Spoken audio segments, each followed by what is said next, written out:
Welcome back again to our Lekhankan Vidyapeeth. जैसा कि आप सभी जानते हैं बेटा कि हम लोग यहाँ पर बायो का जो हमारा फर्स्ट चैप्टर है लाइफ प्रोसेस उसके बारे में पढ़ रहे हैं। इससे पहले हम लोग 5 वीडियोस जो हैं आप लोगों को प्रोवाइड करवा चुके हैं। आई होप आप लोगों ने देख ली होंगी। और अगर अभी तक आप लोगों ने हमारे चैनल को सब्सक्राइब नहीं किया है तो सबसे पहले चैनल को सब्सक्राइब कर लीजिए और जो स्टार्टिंग की 5 वीडियोस हैं वो आप देखिए, क्योंकि इस चैप्टर में बेटा क्या चीज है, इसमें जितने भी हमारे सिस्टम्स के बारे में हम लोग पढ़ेंगे वो सारे इंटरकनेक्टेड है ना। अगर आपने एक दो वीडियो भी स्किप कर दी तो आपको आगे का जो टॉपिक है वो समझ में नहीं आएगा।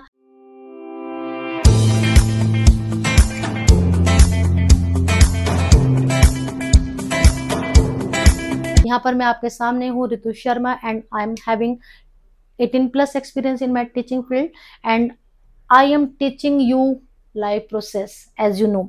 तो आज का टॉपिक है हमारा, लास्ट टाइम हम लोगों ने क्या पढ़ा था कि न्यूट्रिशन इन ह्यूमन बीइंग, और हम लोगों ने क्या पढ़ लिया था बेटा कि स्मॉल इंटेस्टाइन में जब हमारा खाना पहुंच जाता है वहां पर जाकर हमारे खाने के अंदर क्या क्या चेंजेस आते हैं वो सब हमने पढ़ा था।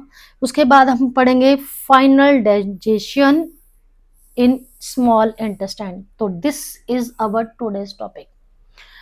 स्मॉल इंटेस्टाइन एक बहुत ही इंपॉर्टेंट ऑर्गन है हमारे पूरी एलिमेंट्री कैनाल का। मैंने आपको लास्ट टाइम भी बताया था, एक बार दोबारा से बता देती हूँ। This is the longest part of human alimentary canal.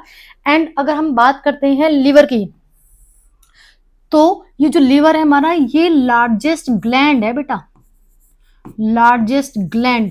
अब ये एक जनरल नॉलेज का क्वेश्चन भी बन जाता है आपके लिए कि अगर आपको कोई पूछे कि what is the largest gland of human alimentary canal, this is liver. और लॉन्गेस्ट पार्ट वो हो गया हमारा स्मॉल इंटेस्टाइन। तो स्मॉल इंटेस्टाइन में लिवर ने बाइल जूस निकाला, पेंक्रियाज ने पैंक्रेटिक जूस निकाला, स्मॉल इंटेस्टाइन ने इंटेस्टाइनल जूस निकाला। ये तीनों जूस मिलकर फाइनली अब कंप्लीट डाइजेशन का काम कर रहे हैं। तो अब यहां पर क्या होता है, जब तीनों जूसेस ने मिलकर अपना अपना काम किया तो फाइनल हमारा डाइजेशन हो गया। I have already told you that the complete digestion of food is taking place in small intestine. अब ये जो हमारी स्मॉल इंटेस्टाइन है ना बेटा, इसके अंदर जो फाइनल प्रोडक्ट्स हैं वो प्रोटीन को कन्वर्ट कर दिया जाता है अमीनो एसिड्स में, कार्बोहाइड्रेट्स कन्वर्ट हो जाती है ग्लूकोज में, एंड फैट जो है वो फैटी एसिड्स एंड ग्लिसरॉल में। मींस हमारी बॉडी फूड को जब तक वो इस फॉर्म में कन्वर्ट नहीं हो जाते तब तक एक्सेप्ट नहीं करती है। तो इसीलिए इन फॉर्म्स में कंप्लीट करने के लिए या कन्वर्ट करने का जो पूरा प्रोसेस है वो हमने पढ़ा स्मॉल इंटेस्टाइन के अंदर। अब स्मॉल इंटेस्टाइन इतना इंपॉर्टेंट जो टास्क है वो कैसे कर पा रही है, ऑब्वियस सी बात है कि इसके पास कुछ ना कुछ स्पेशल भगवान ने दिया है। तो वो स्पेशल क्या है, inner walls of small intestine have villi. अब ये विलाई क्या चीज है कि ये जो हमारी स्मॉल इंटेस्टाइन है वैसे तो वैसे कॉइल के फॉर्म में है ना, और मैंने आपको बताया था कि अप्रोक्सीमेटली 7 मीटर लंबी है। इसके जो इनर वाली वॉल है वहां पर ऐसे फिंगर लाइक प्रोजेक्शंस पाए जाते हैं और इन फिंगर लाइक प्रोजेक्शंस का नाम होता है विलाई। तो 1 मार्कर क्वेश्चन बन सकता है ये, what do you mean by villi? Villi are the finger like projections found inner wall of the small intestine. अब ये विलाई जो है क्यों पाए जाते हैं, विलाई का काम है बेटा, villi increases surface area for absorption. तो स्मॉल इंटेस्टाइन के अंदर 2 मेन काम हो रहे हैं, वो क्या क्या, एक तो हमारे खाने को कंप्लीटली यहाँ पर कन्वर्ट कर लिया गया, किस फॉर्म में, जिस फॉर्म में उसको ब्लड के अंदर मिलाया जा सके। ठीक है, तो विलाई क्या करती हैं, अब इस खाने को एब्जॉर्ब कर लेती हैं, बिकॉज इन विलाई के अंदर पाई जाती हैं ब्लड वेसल्स। जो ये ब्लड वेसल्स हैं वो विलाई के अंदर पाई जाती है और वो क्या कर रही है, हमारे खाने के अंदर, अब खाने को, हमारे फूड पार्टिकल को इनमें जब कन्वर्जन करने के बाद जो फाइनल हमारा सब्सटेंस बन चुका है उस फॉर्म में बेसिकली ब्लड अपने अंदर इसको एब्जॉर्ब कर लेता है। तो जो एब्जॉर्प्शन का काम है वो सारा का सारा कहाँ पर हुआ, स्मॉल इंटेस्टाइन में। तो अब यहाँ पर क्वेश्चन कैसे फ्रेम होकर आएगा बेटा, क्वेश्चन आएगा name the part of human alimentary canal where complete digestion take place and absorption also take place. तो this is small intestine. I hope आपको समझ में आ गया होगा। अगर किसी बच्चे को कोई भी किसी भी तरीके का डाउट है तो आप लोग विदाउट हेजिटेशन कमेंट कर सकते हैं, ठीक है, और आपके सारे जो डाउट्स हैं उनको सॉल्व करने की जिम्मेदारी हम लोगों की है। अब देखिए यहाँ पर बात आ जाती है इंपॉर्टेंट फैक्ट्स की। मैंने आपको बताया है ये अभी कि हमारी जो स्मॉल इंटेस्टाइन है, पूरी ह्यूमन एलिमेंट्री कैनाल की अप्रोक्सीमेटली लेंथ है 9 मीटर। दिस इज अप्रोक्सीमेटली, ठीक है। उस 9 मीटर में से केवल 7 मीटर लंबी तो हमारी स्मॉल इंटेस्टाइन ही है, ठीक है। हम सोच रहे हैं यार ये इतना लंबा पार्ट है। और एक और इंटरेस्टिंग थिंग आपके लिए मैं बता देती हूँ कि बेशक से हमारी ह्यूमन एलिमेंट्री कैनाल का ये सबसे लॉन्गेस्ट पार्ट है, लेकिन हम लोगों ने जो अभी तक प्रीवियस पढ़ रखा है कि फूड हैबिट के अकॉर्डिंग लिविंग ऑर्गेनिजम्स को 3 कैटेगरी में डिवाइड कर रखा है। प्राइमरी क्लासेस से आप लोग पढ़ते आ रहे हैं, हर्बीवोर्स, कार्निवोर्स एंड ओमनिवोर्स, मालूम है ना बेटा सबको। तो जो स्मॉल इंटेस्टाइन है, सबसे ज्यादा लंबी स्मॉल इंटेस्टाइन पाई जाती है हर्बीवोर्स की, सबसे ज्यादा छोटी स्मॉल इंटेस्टाइन पाई जाती है कार्निवोर्स की, और हम लोग ओमनिवोर्स हैं। हमारी जो स्मॉल इंटेस्टाइन जो कि तकरीबन 7 मीटर लंबी है, वो इन दोनों के बीच की है ना। इंटरेस्टिंग फैक्ट कि हमारी एलिमेंट्री कैनाल का सबसे लंबा पार्ट, और यहाँ पर क्या है, उससे छोटा उससे बड़ा। अब देखिए ऐसा क्यों, ये तो आपको मालूम ही है कि herbivores organisms eat only plant, है ना, plant and plant product intake करते हैं, बेसिकली ग्रास। और ये किससे रिच होती हैं, सेलुलोज से।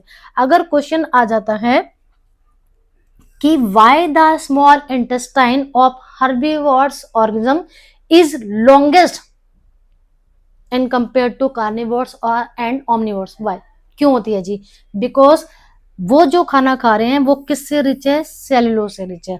और सेलुलोज क्या चीज है बेटा, ये है हमारा एक complex carbohydrate, complex carbohydrate.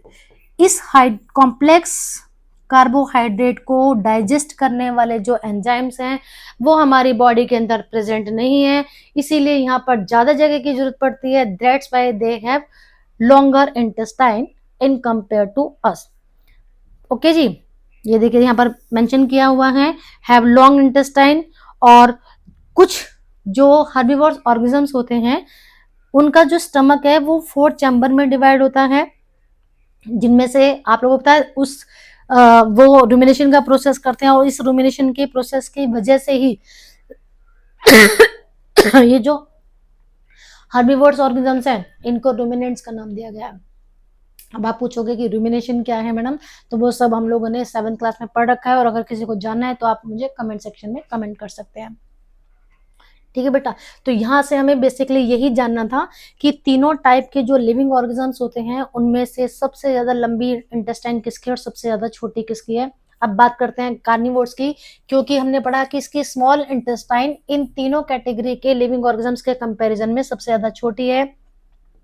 Have short small intestine because ये लोग क्या खाते हैं, मीट।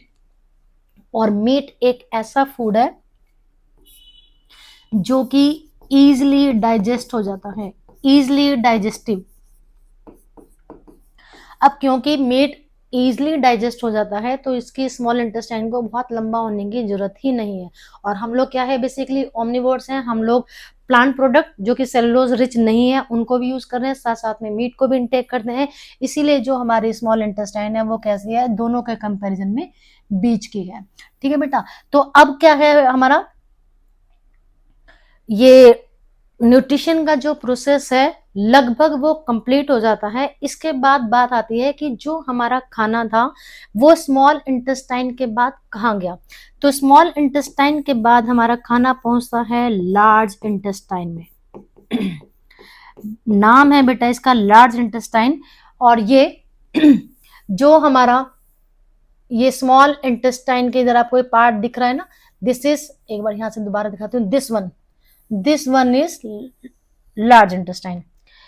फाइनली हमारा खाना डाइजेस्ट हो चुका स्मॉल इंटेस्टाइन के अंदर।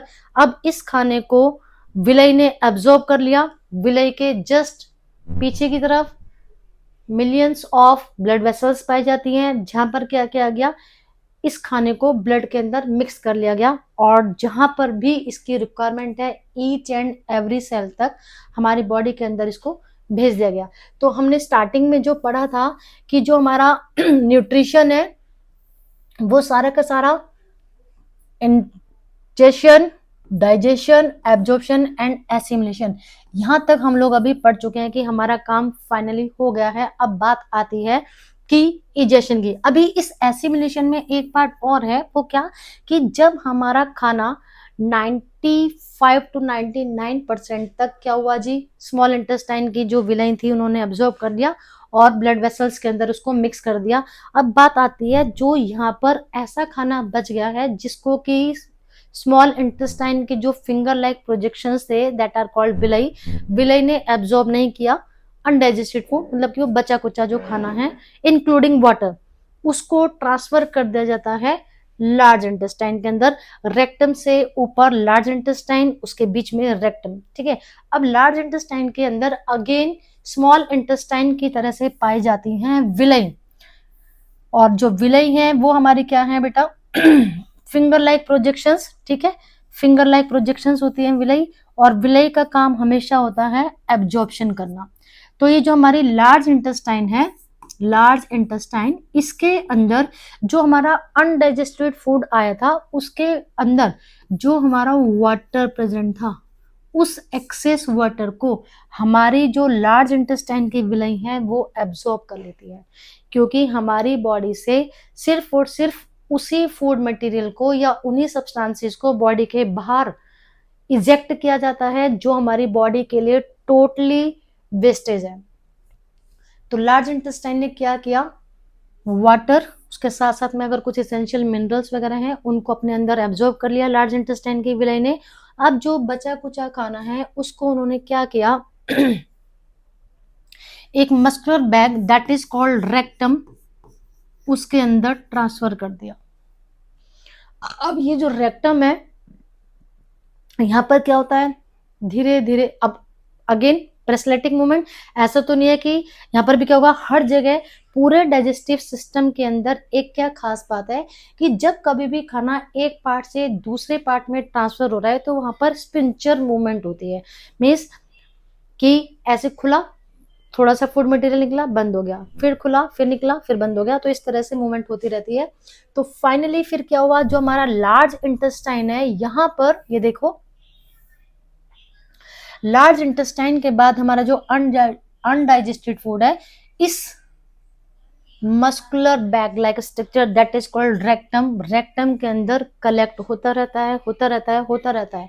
और जब ये हमारा रेक्टम पूरा फिल हो जाता है, उसके नीचे एक hole that is called anus, anus, और इस एनस के थ्रू हमारे अनडाइजेस्टेड फूड को, जिसको कि हम लोगों का फिशेस बोला जाता है, अनडाइजेस्टेड फूड या सॉलिड वेस्ट बोला जाता है, बॉडी के बाहर इजेशन कर दिया जाता है। दिस इज एनस, ठीक है। तो आई होप आपको इतना बेटा समझ में आ गया होगा अच्छे से कि हमारा जो खाना है उसका डाइजेशन का प्रोसेस स्टार्ट कहाँ से हुआ, माउथ से। माउथ से खाना हमारा डाइजेशन का प्रोसेस स्टार्ट होता है, उसके अंदर माउथ के अंदर क्या क्या चेंजेस आए, माउथ से फिर हमारा खाना कहाँ पर पहुंचता है, ईसोफेगस, ईसोफेगस से पहुंचा स्टमक में, स्टमक से आया वो हमारा स्मॉल इंटेस्टाइन, स्मॉल इंटेस्टाइन से लार्ज इंटेस्टाइन, और लार्ज इंटेस्टाइन के बाद वो फाइनली कहाँ पर पहुंच जाता है, हमारा रेक्टम के अंदर। और फिर जब ये रेक्टम हमारा फिल हो जाता है तो हम लोगों को अर्ज फीलिंग होती है कि भाई अब मुझे अपने इस सॉलिड वेस्ट को बॉडी के बाहर एक्सक्रीट करना है, जो कि एनस के थ्रू बॉडी के बाहर निकाल दिया जाता है। अब आपको वैसे तो बेटा देखो पता ही है, एक बार मैं आपको दोबारा से बता देती हूँ कि हम लोग ह्यूमन बींग्स 3 तरीके के वेस्ट जनरेट होते हैं हमारी बॉडी के अंदर। अगर मैं वेस्ट की बात करती हूँ तो हमारी बॉडी के अंदर 3 तरीके के वेस्ट जनरेट होते हैं, solid waste, liquid waste and gaseous waste. अभी तक हम लोगों ने कौन से वेस्ट को बॉडी के बाहर इजेक्ट करने का प्रोसेस पढ़ा? सॉलिड वेस्ट को। ठीक है, इसके बाद अभी हम नेक्स्ट उसमें पढ़ेंगे कि किस तरह से हम गैसियस वेस्ट को अपनी बॉडी से बाहर निकालते हैं और लिक्विड वेस्ट को अपनी बॉडी से बाहर निकालते हैं। सॉलिड वेस्ट को जिस प्रोसेस के थ्रू हमने बाहर निकाला, this is called digestion. Digestion में हमने फूड को एंटर भी किया अपनी बॉडी के अंदर, और साथ साथ में फाइनली जब अनडाइजेस्टेड फूड था जो हमारी बॉडी के लिए यूजलेस है, उसको हमने बॉडी के बाहर निकाल दिया। जो हमारा लिक्विड वेस्ट है, जो कि यूरिन है स्पेशली, ठीक है, या स्वेट की फॉर्म में हमारा लिक्विड वेस्ट जनरेट होता है, वो हम अभी एक्सक्रीशन के प्रोसेस में पढ़ेंगे कि किस तरह से हमारा लिक्विड वेस्ट प्रोड्यूस हुआ बॉडी के अंदर और किस तरह से हमने उसको बॉडी के बाहर इजेक्ट किया। एंड रेस्पिरेशन के प्रोसेस में हम लोग गैसियस वेस्ट के बारे में पढ़ने वाले हैं। तो आई होप आपको ये वीडियो समझ में आ गई होगी। अब इसके बाद जो हम लोग नेक्स्ट टॉपिक पढ़ेंगे बेटा हमारा लाइफ प्रोसेस चैप्टर का, दैट इज रेस्पिरेशन। ठीक है, तो रेस्पिरेशन के बारे में वैसे तो आप सभी जानते ही हैं, पूरा फाइनल डिटेल हम लोग आप लोगों के लिए नेक्स्ट वीडियो में लेकर आएंगे। आई होप आपको ये सब समझ में आया होगा। वीडियो को लाइक एंड शेयर करना है, साथ साथ में हमारे चैनल को सब्सक्राइब करना ना भूलें। तब तक के लिए bye bye and take care.